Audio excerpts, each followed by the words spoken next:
श्री जगन्नाथ जी प्रेम प्रदायक ठाकुर जी। बताओ 15 दिन क्या ठाकुर जी बीमार हो जाते हैं? क्यों होते हैं बीमार? बहुत सारी भावनाएं हैं। माधवदास नाम के भक्त थे, उनको एक रोग हो गया था। उनके रोग को ठाकुर जी ने अपने ऊपर ले लिया। श्री माधवदास जी इतने बीमार हो गए कि वो उठ भी नहीं पा रहे थे।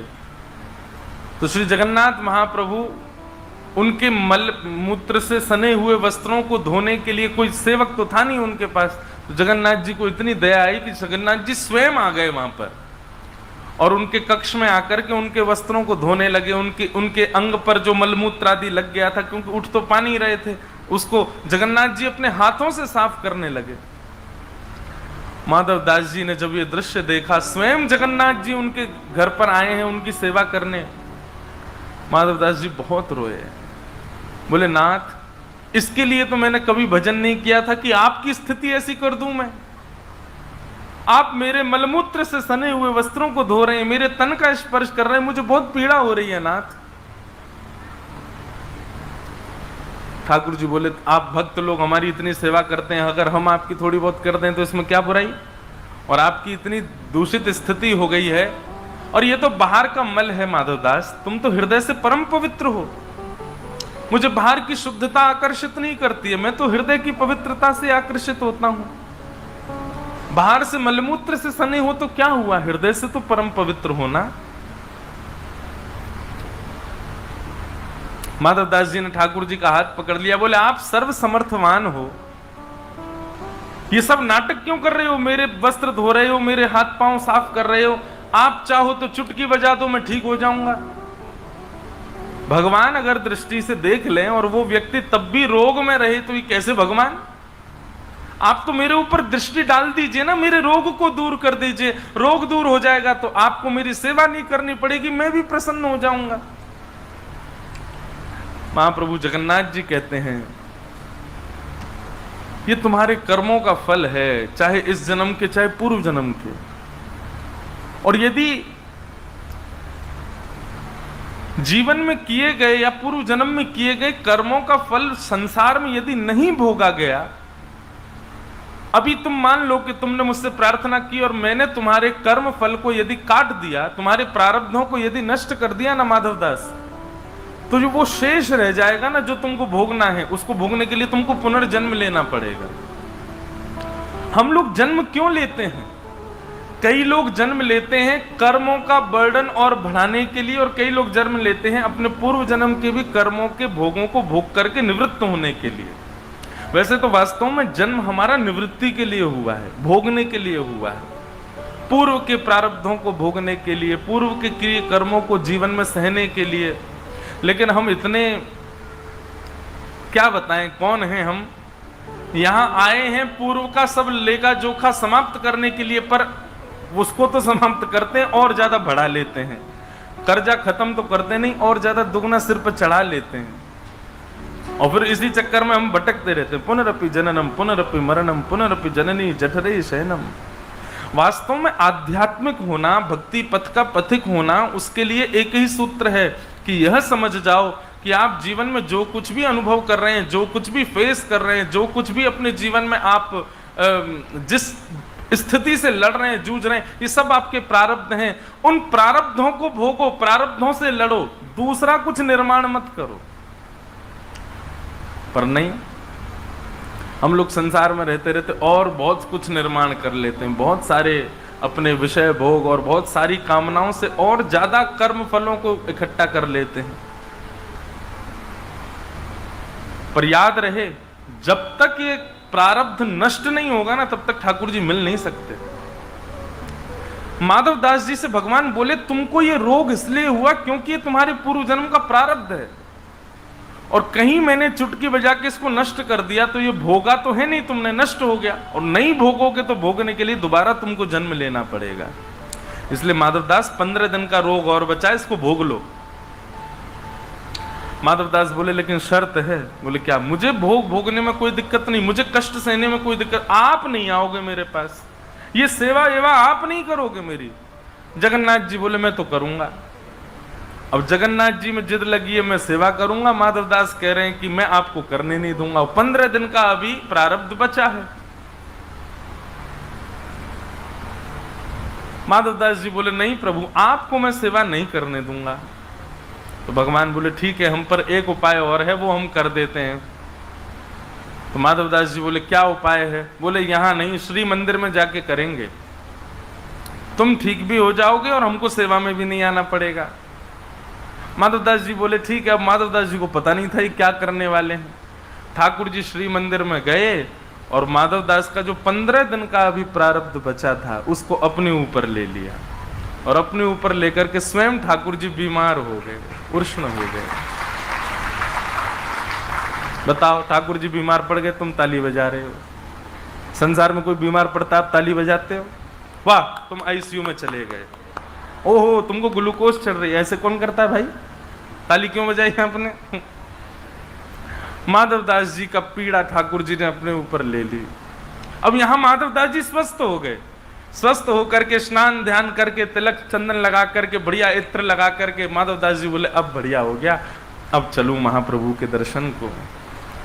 और जैसे ही श्री मंदिर में गए, मुख्य द्वार बंद है, पुजारी सब बाहर बैठे रुदन कर रहे हैं, भीतर केवल गिने चुने लोग हैं। माधवदास जी ने पूछा क्या हुआ? बोले महाप्रभु जगन्नाथ जी को बुखार आ गया है। माधवदास जी बहुत रोए। तो ठाकुर जी आपने ऐसा क्यों किया? उन सीढ़ियों से उतर के जब आते हैं महाप्रभु जी के मंदिर से तो ऐसे ही आ जाते हैं आराम से, लेकिन जगन्नाथ जी कैसे आते? कूदते कूदते आते। कितने उछल के मारने, कितने उत्साह में भर गए ठाकुर जी कि अपने वैष्णवों से मिलने जाऊंगा। ओ परब्रह्म परमात्मा जो तीनों लोगों के, तीनों भुवन के स्वामी है, पूरा ब्रह्मांड जिनके अधीन रहता है, वो अपने सामान्य से भक्तों के भाव के लिए कितने उत्साहित हो जाते हैं। लेटते लेटते आते हैं, लुढ़कते लुढ़कते आते हैं ऊपर से, और इतने उत्साह में भर जाता। व्यक्ति जब बहुत उत्साह में भर जाता है ना तो स्वयं नहीं चलता, आसपास लोगों के कंधे पे हाथ धर लेता, बोले मुझे उठा के लेके चलो, मैं परम प्रसन्न हूं। ऐसे श्री जगन्नाथ जी स्वयं नहीं चल रहे हैं, पंडा पुजारियों के ऊपर चढ़ जाते, बोले अब लेके चलो मुझे।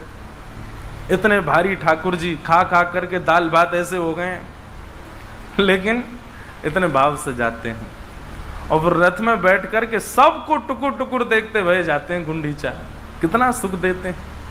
एकमात्र पूरे ब्रह्मांड में एकमात्र श्री जगन्नाथ जी ऐसे ठाकुर हैं जो अपने मंदिर से बाहर निकल के वैष्णवों से मिलने आते हैं, और कोई ठाकुर नहीं आते। ऐसे प्रेम के साक्षात स्वरूप श्री जगन्नाथ जी।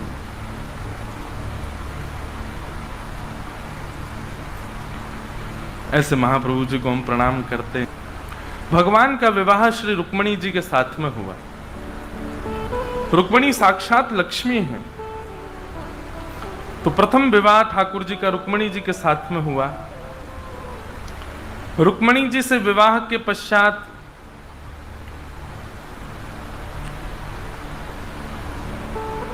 ठाकुर जी का द्वितीय विवाह जामवंत की पुत्री जामवती के साथ में हुआ।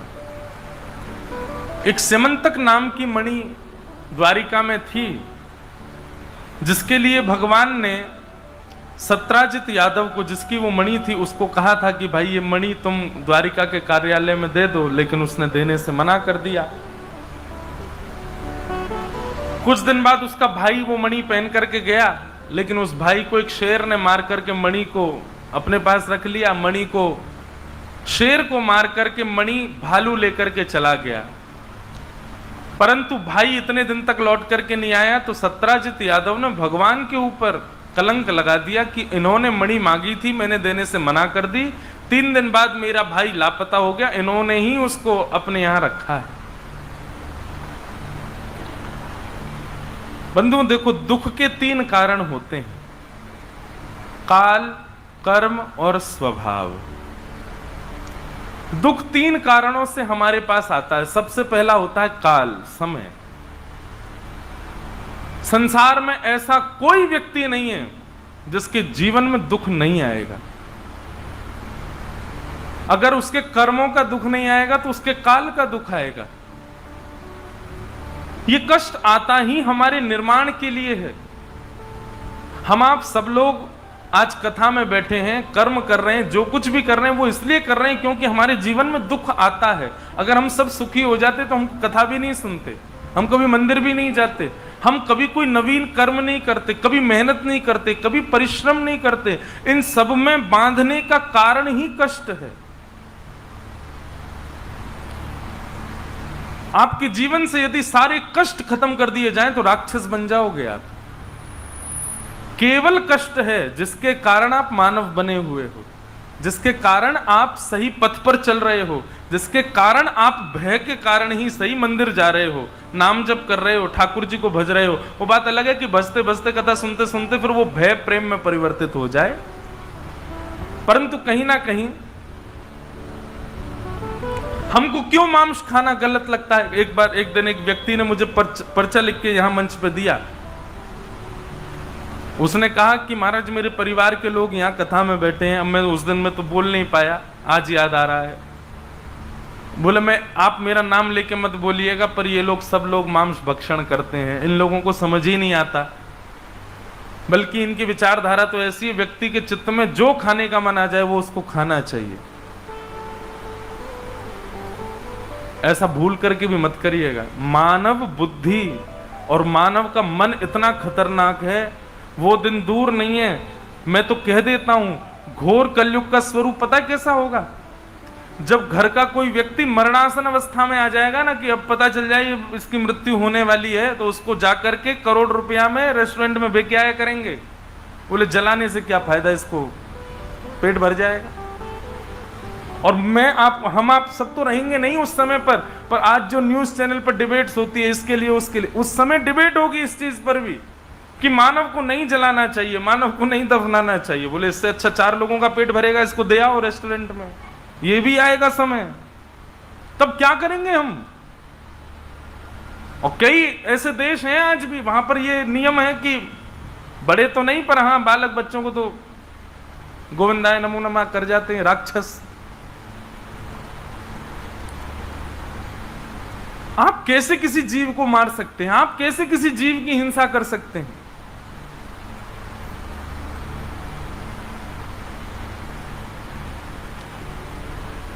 मांस भक्षण ये कदापि अनुचित है। और क्षमा कीजिएगा मैं अगर गलत बोलूं तो मैं पहले ही क्षमा मांग लेता हूं, पर हमारे उड़ीसा के कई क्षेत्रों में और बंगाल में मछली को तो जल तोरई बोल देते हैं। बोले जल तोरई है महाराज, यार तो खा ही सके, जल की तोरई है। एक बार एक व्यक्ति मुझे मिला, वो मुझसे क्या बोलता है, बोले महाराज जी हम मच्छी खाते हैं। मैंने क्यों खाते हो, बोले हम नहीं खाएं तो हमारा समुद्र जो है पूरा दूषित हो जाएगा। मैंने कैसे, बोले देखिए गंगा जी निकलती हैं, देखो चटोरा व्यक्ति अपने जीव के स्वाद के लिए कितनी बड़ी कथा सुना रहा है मुझे। कहता है कि वो गंगोत्री से गंगा जी निकलती हैं, उत्तराखंड की सारी गंदगी उसमें आती है, मछलियां खा जाती हैं। फिर वही उत्तर प्रदेश में जाती हैं तो मछलियां उत्तर प्रदेश की भी गंदगी खा लाती हैं। मैंने कहा अच्छा। फिर वही बिहार आदि होती हुई जब बंगाल में आती हैं, समुद्र में मिल जाती हैं, तो मछली कितने प्रांतों की गंदगी खाती आई, हमने मछली को खा लिया तो कितनी सारी गंदगी हमने खत्म। मैंने कहा जय हो देवता। मैंने कहा जीव थोड़ी है तुम्हारी, झाड़ू है, पोंछा है, ये साफ कर रहे हो तुम, सफाई में लगे हो। जीव थोड़ी है, वॉशिंग मशीन है तुम्हारी, पूरे विश्व का कर। मैंने जाओ और लंबी नदी ढूंढ के आओ, उसके भी खा जाओ सबरी मछलियों को। तुम नहीं खाओगे तो अरे पूरी दुनिया जल जाएगी महाराज, सब पॉल्यूटेड हो जाएगा। कैसी बात करते हैं लोग अपने स्वाद के लिए। मैं एक जगह कह रहा था कि व्यक्ति को भोजन करने में स्वाद, भोजन कितनी देर में हो जाता है हमारा, 8 से 10 मिनट, इससे ऊपर भोजन का समय नहीं जाता है। और उसमें हमको स्वाद कितनी देर आता है, केवल शुरुआत के 3 से 4 मिनट, उसके बाद स्वाद नहीं आता, उसके बाद हम पेट भरते हैं। लेकिन 4 मिनट के लिए आपने किसी की मां को मार दिया, किसी के बच्चे को मार दिया, किसी के भाई को मार दिया, 4 मिनट के स्वाद के लिए। ये राक्षसत्व नहीं है? फिर क्यों रावण को जला रहे हैं हम लोग? रावण कम से कम मांस भक्षण तो नहीं करता था। सत्य बता रहे हैं। मुझसे एक बार किसी ने कहा कि सतयुग त्रेता द्वापर में राक्षसों के नाम है, कलयुग में राक्षस का नाम नहीं। मैंने कहा है ना, क्या ये सब जितने करोड़ों दिख रहे सब राक्षस हैं यहाँ पे मानव ही राक्षस है। और युगों में मानव राक्षस नहीं होते, मानव शुद्ध होते हैं, राक्षस एक दो होते हैं, पर कलयुग में सब राक्षस हैं। कोई भक्ष खा के राक्षस बन गया है, कोई बुद्धि का राक्षस है, कोई मन से दूषित सोच करके राक्षस बन गया, कोई कर्मों में गलत करके राक्षस बन गया। सब राक्षस हैं।